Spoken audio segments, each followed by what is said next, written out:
दिल्ली में चुनाव के साथ आज यूपी में अयोध्या की मिल्कीपुर सीट पर भी उपचुनाव हुआ है। इस उपचुनाव को यूपी में सियासी साख का सवाल माना जा रहा है, लिहाजा बीजेपी और समाजवादी पार्टी ने यहां अपनी पूरी ताकत झोंक रखी है। आज वोटिंग के दौरान भी यहां पर सियासी तनाव देखने को मिला।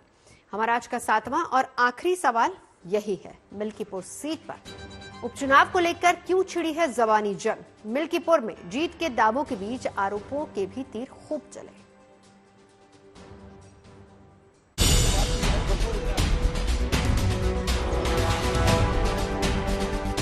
अयोध्या की मिल्कीपुर विधानसभा सीट बीजेपी और समाजवादी पार्टी दोनों के लिए साख का सवाल बना हुआ था, लिहाजा दोनों दलों ने यहां चुनाव प्रचार में अपनी पूरी ताकत झोंक रखी थी।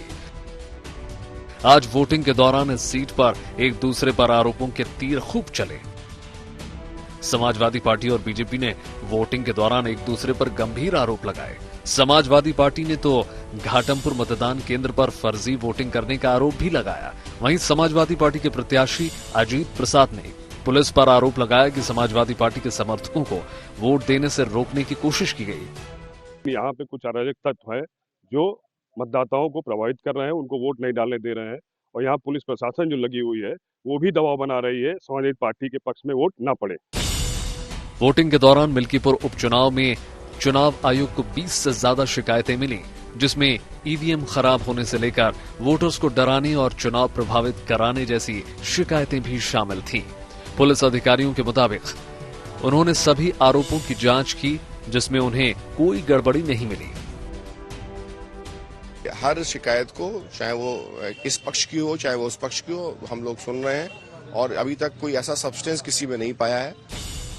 इस बीच समाजवादी पार्टी के प्रमुख अखिलेश यादव ने भी एक सोशल मीडिया पोस्ट के जरिए फर्जी वोटिंग को लेकर बीजेपी पर बड़े आरोप लगाए। इधर उत्तर प्रदेश के मंत्री ने पुलिस के द्वारा की जा रही चेकिंग को जायज बताया।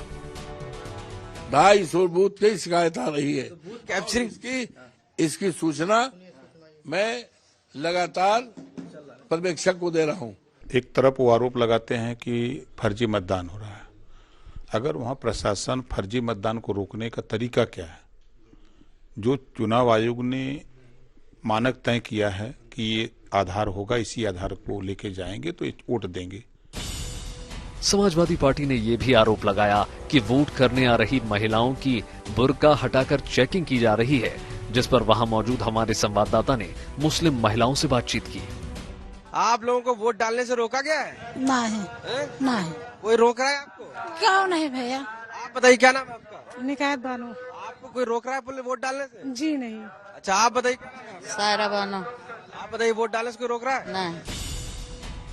दरअसल अयोध्या की मिल्कीपुर विधानसभा सीट पर समाजवादी पार्टी और बीजेपी के बीच प्रतिष्ठा की लड़ाई है। 2024 के लोकसभा चुनाव में फैजाबाद लोकसभा सीट जीतने के बाद समाजवादी पार्टी के अवधेश प्रसाद ने मिल्कीपुर सीट खाली कर दी थी, इसलिए यहां उपचुनाव हो रहा है। इस उपचुनाव में मुख्य रूप से मुकाबला समाजवादी पार्टी के अजीत प्रसाद और बीजेपी के चंद्रभानु पासवान के बीच में है।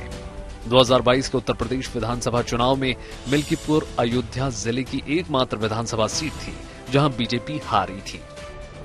मिल्कीपुर का चुनाव इसलिए भी महत्वपूर्ण हो जाता है क्योंकि अयोध्या की सीट है, यहाँ पर समाजवादी पार्टी और बीजेपी आमने सामने है और ऐसे में कहीं ना कहीं ये कांटे की टक्कर मानी जा रही।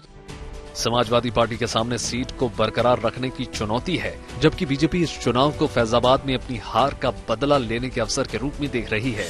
इसलिए इस सीट पर जीत हार का संदेश दूर तक जाने की संभावना है। मिल्कीपुर से आशीष श्रीवास्तव के साथ bureau report, good news today.